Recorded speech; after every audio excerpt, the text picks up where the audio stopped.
কেমন আছো সবাই? আশা করি সবাই ভালো আছো। এডুজন চ্যানেলে তোমাদের সবাইকে স্বাগত জানাই। এবং তোমাদের ক্লাস 10-এর টেস্ট পরীক্ষা শুরু হয়ে গিয়েছে এবং তোমাদের জন্য ফিজিক্যাল সায়েন্স বিষয়ে একটা নমুনা প্রশ্নপত্র এনেছি। এই প্রশ্নপত্রটা একটু ভালো করে দেখো, এখান থেকে তোমরা অনেক প্রশ্ন কমন পেতে পারো। চলো প্রশ্নপত্রটা দেখে নাও। আর যারা চ্যানেলটাকে এখনও সাবস্ক্রাইব করোনি তারা চ্যানেলটাকে সাবস্ক্রাইব করে দিও, ভিডিওটা তোমার বন্ধুকে শেয়ার করে দিও, আর ভালো লাগলে একটা লাইক করো। তো তোমরা দেখতে পাচ্ছ এখানে 4-এর দাগে যে বড় প্রশ্নগুলি রয়েছে, তো বড় প্রশ্নগুলো আগে দেখে নাও পড়ার সুবিধার্থে। তো এখানে 3 নম্বরে 12টা প্রশ্ন রয়েছে, এখানে 12টা লিখতে হবে এবং প্রতিটা প্রশ্নেই প্রায় অথবা দেয়া রয়েছে। লাইফ সায়েন্সের প্রশ্নগুলো দেখে নাও, আগে শেয়ার করে দিয়েছি, ভিডিওটা দেখে নিও। আর কোনো ডাউট থাকলে কমেন্টে জানিও। ভিডিওটা তোমার বন্ধুকে শেয়ার করে দিও। সেলসিয়াস থেকে আর এখনও যারা চ্যানেলটিকে সাবস্ক্রাইব করোনি চ্যানেলটিকে সাবস্ক্রাইব করে চার্লসের সূত্রের সাহায্যে দেখাতে হবে। 2 নম্বর প্রশ্ন 4-এর 2, 262 কে ও 10 ডিগ্রি সেলসিয়াসের মধ্যে কোনটি বেশি উষ্ণতা নির্দেশ করে? ও পরের 4-এর 2 দাগের প্রশ্ন দেখো, একটা অঙ্ক দেওয়া রয়েছে যে 4.4 গ্রাম এফইএস এর সঙ্গে অতিরিক্ত পরিমাণ লঘু H2SO4 সালফিউরিক অ্যাসিড এর বিক্রিয়ায় প্রমাণ উষ্ণতা ও চাপে কত litre H2S hydrogen sulphide gas উৎপন্ন হবে? এই প্রশ্নের অথবাতেও একটা অঙ্ক দেওয়া রয়েছে। দেখো, 50 গ্রাম ওজনের একটি পিতলের খণ্ডকে অতিরিক্ত লঘু HCl হাইড্রোক্লোরিক এর সঙ্গে বিক্রিয়া করলে প্রমাণ উষ্ণতা ও চাপে 5.6 লিটার H2S গ্যাস উৎপন্ন হয়। পিতল খণ্ডে তামা ও দস্তার অনুপাত শতকরা হিসাব নির্ণয় করো। পরে 4-এর 3-এর দাগের প্রশ্ন দেখতে পাচ্ছ যে গ্যাসের আয়তন প্রসারণ গুণাঙ্ক কাকে বলে? সিজিএস পদ্ধতিতে এর একক লেখো, তাপীয় রোধের একক লেখো। এই প্রশ্নেরও অথবা রয়েছে, যেমন তাপ পরিবাহিতাঙ্ক কাকে বলে এবং তাপ ও তড়িৎ পরিবহনের মধ্যে দুটির সাদৃশ্য লেখো। তারপরে দেখো 4-এর 4-এ একটা প্রমাণ করতে দিয়েছে যে সমান্তরাল কাঁচ ফলকের মধ্য দিয়ে আলোকরশ্মি প্রতিষ্ঠিত হলে আলোকরশ্মি কোনো কৌণিকচ্যুতি হয় না। পরের 4-এর 5-এর দাগের প্রশ্নটা দেখো, একটি উত্তর লেন্স থেকে 25 সেমি দূরে একটি বস্তু রাখা হলে উৎপন্ন প্রতিবিম্ব লেন্সের কোনো দিকেই পাওয়া যায় না। ওই লেন্সের ফোকাস দূরত্ব কত ব্যাখ্যা করো। এবং বায়ুর সাপেক্ষে কাঁচের প্রতিসারাঙ্ক 1.5 হলে কাঁচ মাধ্যমে আলোক গতিবেগ নির্ণয় করো। তারপরের 4-এর 6 দাগের কোশ্চেনটা দেখতে পাচ্ছ, একটি বাড়িতে 4টি 100 ওয়াটের বাল্ব, 6টি 80 ওয়াটের পাখা এবং একটি 180 ওয়াটের টিভি আছে। বাল্বগুলি প্রতিদিন 6 ঘন্টা, পাখাগুলি প্রতিদিন 10 ঘন্টা ও টিভিগুলি প্রতিদিন 4 ঘন্টা চলে। 1 ওয়াটের সমতুল্য 6 টাকা হলে এপ্রিল মাসে কতগুলি বিল আসবে? এই প্রশ্নের অথবাতে দেখতে পাচ্ছ একটা ছবি দেওয়া হয়েছে এবং এ ও বি বিন্দুর মধ্যে তুল্যরোধ নির্ণয় করতে বলা হয়েছে এবং তড়িৎ শক্তির একক নির্ণয় করতে বলা হয়েছে। 4-এর 7-এর দাগের কোশ্চেনটা, তড়িৎ প্রবাহের তাপীয় ফল সংক্রান্ত জুলের সূত্রগুলি লেখো এবং পরিবাহিতাঙ্কের এসআই একক। 4-এর 8-এর দাগের কোশ্চেনটা, আলফা, বিটা ও গামা রশ্মির প্রকৃতি ও বিভিন্ন ধর্মাবলীর তুলনা।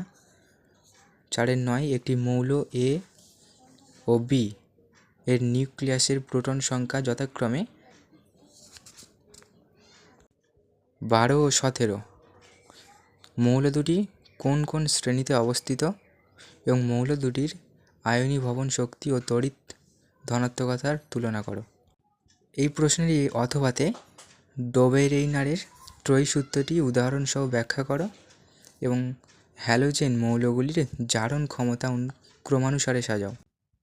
পরের 10-এর দাগের প্রশ্নটা, একটি লোহার চামচে প্রথমে নিকেলের ও তারপরে রূপার প্রলেপ দেয়া হলো।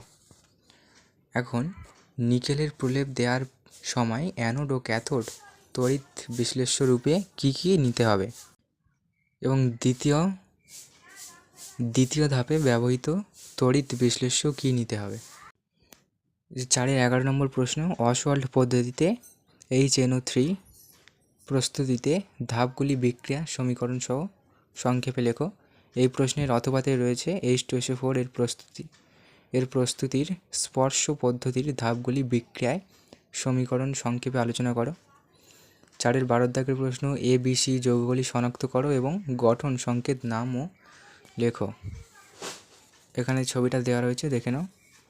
এরও একটা অথবা প্রশ্ন রয়েছে যে আলোর উপস্থিতিতে 1 মোল CH4 মিথেন গ্যাসের সঙ্গে 2 মোল ক্লোরিন গ্যাসের বিক্রিয়ায় সমীকরণ দাও এবং উৎপন্ন যৌগের নাম লেখো। অ্যালকাইনের অসম্পূর্ণ বিজারণ করে অ্যালকিন উৎপন্ন করতে কোন অনুঘটক ব্যবহৃত হয়? তো এই ছিল তোমাদের 3 নম্বরের প্রশ্নগুলো। এই প্রশ্নগুলো একটু ভালো করে দেখবে এবং অঙ্কগুলো করার চেষ্টা করবে। এখান থেকে তোমরা পরীক্ষাতে অনেক প্রশ্নই কমন পেতে পারো। এরপর 3-এর দাগে দেখো কিছু 2 নম্বরের প্রশ্ন রয়েছে, কারণ টোটাল 9টি প্রশ্ন রয়েছে, 9টি প্রশ্ন লিখতে হবে তোমাদের। আর এখানে প্রশ্নগুলো তোমরা দেখতেই পাচ্ছ যে 1-এর দাগের প্রশ্ন, বিশ্ব উষ্ণায়ন কী? 2-এর দাগের 27 ডিগ্রি সেলসিয়াস উষ্ণতায় ও 700 mm হাইড্রোজেন চাপে 32 গ্রাম অক্সিজেন ও 44 গ্রাম CO2 carbon die oxide gas দ্বারা অধিকৃত আয়তনের অনুপাত নির্ণয় করতে বলা হয়েছে। এই প্রশ্নের অথবাতে আরও একটা অঙ্ক দেওয়া হয়েছে যে 0 ডিগ্রি সেলসিয়াস উষ্ণতায় রক্ষিত নির্দিষ্ট ভরের গ্যাসের চাপের দ্বিগুণ ও আয়তন অর্ধেক করা হলো গ্যাসটির অন্তিম উষ্ণতা নির্ণয় করতে বলা হয়েছে। 3-এর দাগের প্রশ্ন দেখতে হচ্ছে, প্রিজম কর্তৃক সাদা আলোর বিচ্ছুরণ হয় কেন? এরও অথবা রয়েছে, বিশেষ সংকেত হিসাবে লাল বর্ণের আলোর ব্যবহার করা হয় কেন? এইভাবে পরপর প্রশ্নগুলো রয়েছে, তোমরা ভিডিওটা স্কিপ করে প্রশ্নগুলো একটু দেখে নাও ভালো করে। এই প্রশ্নগুলো থেকে তোমাদের পরীক্ষায় অনেক কমন পেতে পারো। এরপরের যে প্রশ্নগুলো, যেমন ম্যাগনেসিয়াম ক্লোরাইড যৌগটির গঠন লুইস ডট চিত্র দ্বারা দেখাতে বলা হয়েছে, বা এখানে এ ও জেডের যে মানটা বের করতে দেওয়া বলা হয়েছে আলফা বিটা কণা বিঘটনের ফলে। এই ধরনের প্রশ্নগুলো পরীক্ষাতে একটু বেশি আসে, এইগুলো একটু প্র্যাকটিস করবে আর একটু চোখ বুলিয়ে রাখবে। এরপরেই কিছু শর্ট কোশ্চেন রয়েছে, এসএকিউ কোশ্চেন। এই কোশ্চেনগুলো একবার এক নজরে দেখে নেবে। যেমন এখানে স্তম্ভ রয়েছে, এদিকে এমসিকিউ টাইপের কোশ্চেন রয়েছে। এই প্রশ্নগুলো একবার চোখ বুলিয়ে নেবে। তো এই প্রশ্নগুলো একটু ভালো করে দেখো, কারণ এখান থেকে তোমরা কমন পেতে পারো। আর তাছাড়া এটা একটা স্কুলের প্রশ্ন। এই প্রশ্নটা দেখে তোমরা এটা বুঝতে পারলে যে এটা যদিও এই স্কুলের প্রশ্ন, মানে এই যে স্কুলের প্রশ্নটা করা হয়েছে সেখানে পরীক্ষা অলরেডি হয়ে গিয়েছে, এবং তোমরা এই প্রশ্নটা দেখে বুঝতে পারলে যে তোমাদেরও টেস্ট পরীক্ষাতে কীরকম ধরনের প্রশ্ন হতে পারে। লাইফ সায়েন্সের প্রশ্নপত্র আগেই শেয়ার করে দিয়েছি, ভিডিওটা দেখে নিও। আর কোনো ডাউট থাকলে কমেন্টে জানিও। তো ভিডিওটা তোমার বন্ধুকে শেয়ার করে দিও। আর এখনও যারা চ্যানেলটিকে সাবস্ক্রাইব করোনি, চ্যানেলটিকে সাবস্ক্রাইব করে দিও।